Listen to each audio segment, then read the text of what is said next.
morning. I am Dr. Senthilkumar, Associate Professor in the Department of Agricultural Engineering, SNS College of Technology.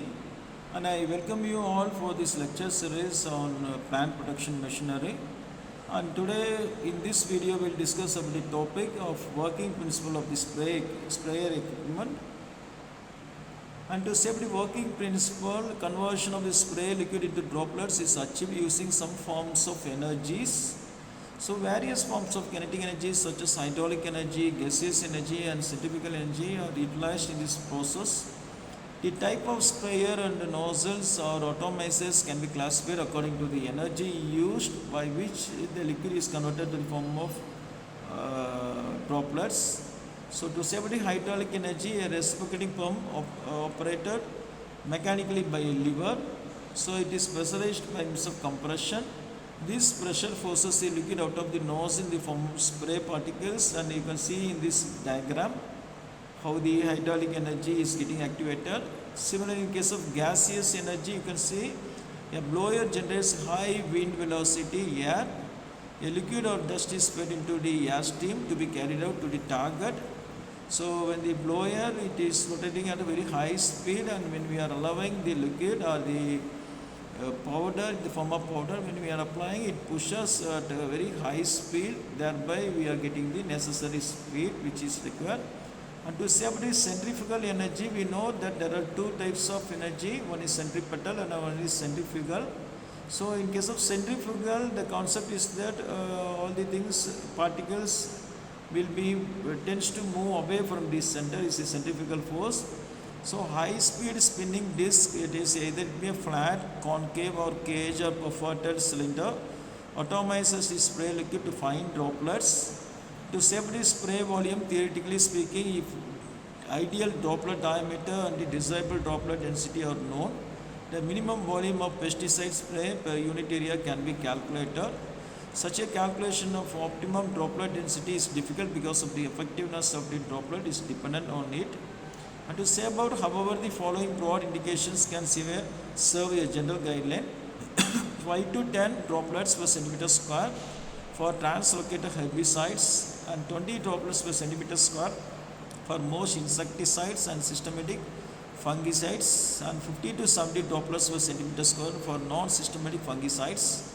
So these are the general recommendation. So in case of insecticide, to achieve satisfactory biological efficacy, at least 20 droplets are required per square centimeter irrespective of their size. To achieve efficient deposition, a narrower droplet spectrum is needed to minimize the losses caused by the droplets which are larger than 300 microns and also which are smaller than 100 microns. So most wastage of pesticide is undoubtedly due to the large droplets which have high terminal velocity and fall rapidly. Even if a large droplet fall on the target, they are liable to bounce off. There is chances of getting bounce off. So a 400 micron droplet will contain 1000 times of those of 40 micron droplet. So if this is not retained on the target, there will be a considerable, it will be considered as a waste only. So to say about the spraying efficiency can be represented as follows. So efficiency in terms of percentage is can be calculated by means of minimum spray volume required divided by actual spray volume applied into 100. It will be expressed in terms of percentage, that is out of 100. So spray application area, to say about spray application area, the target infected by the insects, pests, diseases or weeds to be sprayed. Generally the spray application area differs from the land area except in the case where pre-sowing treatment is regular on soil, where land area equals to the area to be sprayed. So the area required to be sprayed varies from the distance between the rows of the plants, distance between the plants and same row and growth of the crop, etc. It will get varied. This is being illustrated diagrammatically. And to save the spray calculation, in order to ensure uniform applications of pesticides on crops, it is essential to carry out the sprayer calibration exercise before undertaking any actual spraying work. So required spray volume can also be marked out of the sprayer calibrations. The spray volume can be found out theoretically by using the formula. You can see in the formula what is given. So however, practical method known as area by volume is easier for normal farmer to follow. Application rate in liter per acre or hectare that is port area into spray volume used for market area. And to 70 types of droplets, that means liquid will be getting converted into form of fine droplets. So what are the types of droplets, spray droplets? Let us see. Pesticides are mostly applied on the target in the form of spray droplets. Droplets produced by hydraulic nozzle are not uniform in size. Spray contains both fine and coarse droplets. They are defined in terms of the diameter and density of the target. So to say about the coarse droplets, it's a narrow swath, less under leaf coverage. More spray volume is required. Particles course and turn off. Poor penetration into the crop. Less loss due to wind and thermal current. Poor biological efficacy. Spray pattern like rain in case of these coarse droplets. In case of fine droplets, the wheat swath more under leaf coverage. Less spray volume is required. Particles do not run off. Good penetration to the crop. More loss due to wind as well as thermal current. Good biological efficacy. Spray pattern like a mist, while in the previous case it is coarse droplets, the pattern will be like a rain and it will be like a mist application. To understand how spray application equipment delivers pesticides to the target, it is necessary to know a little about the physical properties and behavior of droplets. So droplet size and density are two important factors for effective spraying. We should know about its density as well as its size. Knowledge of droplet diameter and density is important for efficient use of pesticides. The droplet diameter of a given spray can be measured as a median of either the volume or number of droplets.